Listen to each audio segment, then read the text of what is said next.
Kisah kematian Abu Thalib mengingatkan kita minimalnya 3 sebab penghalang hidayah.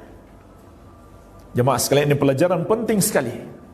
Abu Thalib yang kurang apa kedekatannya dengan Rasulullah SAW, kurang apa ilmunya tentang dakwah Nabi SAW, tentang ajaran Islam. Yang mendakwahinya guru terbaik, tapi kenapa dia tidak mendapatkan hidayah? Jemaah sekalian, minimalnya ada 3 sebab. Yang pertama adalah kawan yang buruk. Kawan yang buruk ini bahaya besar. Makanya Allah beri peringatan khusus di surat Al-Furqan ayat ke-28 dan seterusnya. Wa yauma ya'uddu adh-dhalimu 'ala yadayhi yaqulu ya laitani ittakhadhtu ma'ar rasuli sabila ya wailata laitani lam attakhidh fulanan khalila laqad adallani 'ani dzikri ba'da idh ja'ani wa kana asyaitanu lil insani khadhula. Dan ingatlah hari ketika orang yang zalim itu menggigit 2 tangannya, yaitu hari kiamat. Orang zalim menggigit 2 tangannya dengan penuh penyesalan, seraya berkata, aduhai, kiranya dulu aku mengambil jalan bersama Rasul, celakalah aku. Kiranya dulu aku tidak menjadikan fulan sebagai teman dekatku. Sungguh dia telah menyesatkan aku dari Al-Quran setelah Al-Quran itu datang kepadaku. Dan setan itu memang penipu manusia. Surat Al-Furqan ayat 28 sampai 29. Allah mengingatkan kita penyesalan orang yang dulu di dunia salah memilih kawan. Salah memilih kawan sehingga kawannya menyesatkan dia. Sebagaimana juga hadis yang masyhur diriwayatkan Abu Daud dan Tirmidzi dari Abu Hurairah radhiyallahu anhu, Rasulullah sallallahu alaihi wasallam mengingatkan, al-mar'u ala dini khalilih falyanzur ahadukum man yukhalil. Seseorang itu tergantung agama teman karibnya. Maka hendaklah setiap kalian melihat, memilih siapa yang hendak dia jadikan teman dekat. Abu Thalib berteman dekat dengan Abdullah bin Abi Umayyah dan Abu Jahal. Mereka berdualah yang menyesatkan dia. Tetapi saya ingatkan kembali, Abdullah bin Abi Umayyah di kemudian hari masuk Islam radhiyallahu taala anhu. Ini sebab yang pertama. Berteman dengan orang-orang buruk dapat menjerumuskan seseorang dalam kesesatan dan terhalang mendapatkan hidayah. Kemudian sebab yang kedua, mengagungkan budaya nenek moyang yang bertentangan dengan syariat Islam. Mewariskan budaya nenek moyang tanpa menyeleksi mana yang pantas diwariskan karena tidak bertentangan dengan syariat, mana yang sudah seharusnya ditinggalkan. Inilah yang terjadi pada Abu Thalib. Dia mau masuk Islam, tetapi 2 orang kawannya ini mengingatkan dia kebesaran nenek moyangnya, ajaran agama nenek moyangnya.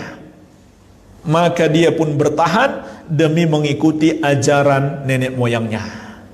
Ini jemaah sekalian, sebab banyak umat-umat terdahulu tersesat.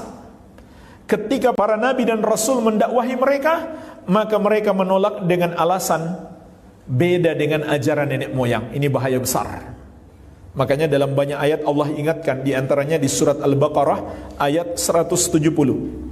Wa idza qila lahum ittabi'u ma anzalallahu qalu bal nattabi'u ma alfayna alaihi aba'ana. Dan apabila dikatakan kepada mereka, ikutilah apa yang Allah turunkan. Perhatikan jemaah sekalian, ini yang seharusnya kita ikuti.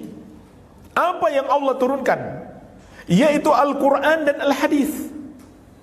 Inilah yang Allah turunkan kepada kita umat Islam. Namun kata Allah, ketika dikatakan kepada mereka, ikuti apa yang Allah turunkan, mereka menjawab, bal nattabi'u ma alfayna alaihi aba'ana, bahkan kami hanya mau mengikuti apa yang kami wariskan dari nenek moyang kami. Maka Allah langsung membantah mereka. Awalau kana aba'uhum la ya'kiluna syai'aw wa la yahtadun. Apakah mereka masih mau mengikuti juga walaupun nenek moyang mereka tidak mengetahui apapun, enggak paham agama sedikit pun, enggak belajar agama, bodoh. Wala yahtadun, dan tidak mendapatkan hidayah. Belum kenal Islam. Masih taunya animisme, dinamisme, agama-agama lama, atau bahkan tidak beragama sama sekali. Apakah mereka masih mau mengikuti juga? Ini Allah cela mereka. Jadi jamaah sekalian, ini hati-hati. Sebab manusia tersesat, tertutup pintu hidayah karena terlalu mengagungkan budaya nenek moyang. Dan ingat jamaah sekalian, kelak ketika kita dihisab di hari kiamat, Allah tidak akan menanyakan kepada kita, apakah kamu mengamalkan ajaran orang tuamu? Apakah kamu mengamalkan ajaran nenek moyangmu? Adat istiadat mereka, budaya mereka? Apakah kamu melaksanakan aturan-aturan negerimu, bangsamu, daerahmu? Tidak jemaah sekalian. Bukan itu yang Allah akan minta pertanggungjawaban kepada kita kelak di hari kiamat. Apa yang Allah tanyakan? Dua hal. Disebutkan dalam surat Al-Qasas. Dua hal disebutkan dalam surat Al-Qasas. Yang pertama di ayat ke-62, Allah Azza wa Jalla berfirman, wa yawma yunadihim, dan pada hari Allah memanggil mereka, memanggil manusia. Fayaqul, seraya berkata, aina syurakai alladhina kuntum taz'umun, mana sekutu-sekutuku yang kalian anggap sebagai Tuhan selain Allah. Kemudian disebutkan di dalam hadis Abu Sa'id Al-Khudri radhiyallahu anhu yang diriwayatkan Al-Bukhari dan Muslim, kepada orang-orang Yahudi Allah mengatakan, ma kuntum ta'budun, apa yang kalian sembah? Jadi jamaah sekalian, ini pertanyaan pertama. Apa yang kita sembah? Maka orang-orang Yahudi mengatakan, kunna na'budu Uzair ibn Allah, kami dulu menyembah Uzair anak Allah. Maka dikatakan kepada mereka, kadzabtum, mattakhadallahu min sahibati wala walad, kalian dusta. Allah tidak memiliki istri, tidak pula memiliki anak. Kepada orang-orang Nasrani juga ditanya yang sama, ma kuntum ta'budun, apa yang kalian sembah? Ini yang Allah mintai pertanggungjawaban pertama. Mereka menjawab, kunna na'budul Masih ibn Allah, kami menyembah Isa anak Allah, Al-Masih anak Allah. Maka dikatakan kepada mereka, kadzabtum, mattakhadallahu min sahibati wala walad, kalian dusta, kalian bohong. Allah tidak memiliki istri, tidak pula memiliki anak. Jadi ini pertanggungjawaban pertama, apa yang kita sembah. Kemudian pertanyaan yang kedua, masih di surat Al-Qasas, di ayat ke-65. Di ayat ke-65 kata Allah, wa yawma yunadihim, dan ketika Allah memanggil mereka, fayaqul, seraya berkata, madza ajabtumul mursalin, apa jawaban kalian? Apa yang kalian lakukan terhadap seruan para rasul? Apa yang kalian lakukan terhadap seruan para rasul? Imam Ibnu Katsir rahimahullahu taala mengatakan, an-nida'ul awwal an su'ali tauhid wa hadza fihi itsbatun nubuwat. Panggilan yang pertama yang ditanya tauhid. Panggilan yang kedua yang ditanya tentang pengakuan dan pengamalan kita terhadap ajaran para rasul. Bagi kita tentunya Nabi Muhammad sallallahu alaihi wa ala alihi wasallam. Jadi jemaah sekalian, inilah yang kelak Allah akan tanyakan kepada kita. Ajaran para rasul, ajaran Nabi Muhammad sallallahu alaihi wasallam, kamu amalkan tidak? Ini yang Allah akan mintai pertanggungjawaban, bukan yang lainnya. Jadi Ini yang harus kita ingat jemaah sekalian, ajaran-ajaran manusia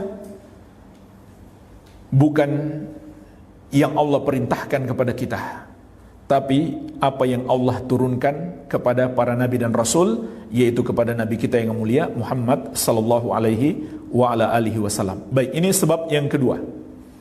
Kemudian sebab yang ketiga, mengapa Abu Thalib tidak mendapatkan hidayah?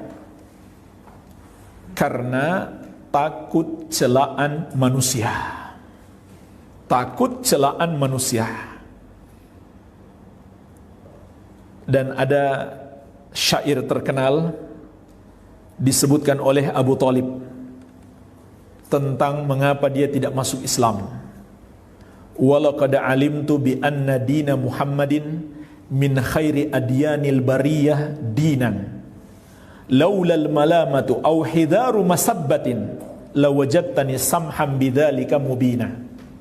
Ini syair terkenal diriwayatkan dari Abu Thalib. Katanya, sungguh aku telah mengetahui agama Muhammad itu adalah termasuk sebaik-baik agama manusia. Agama yang dipeluk oleh manusia itulah yang terbaik. Agama Muhammad sallallahu alaihi wasallam.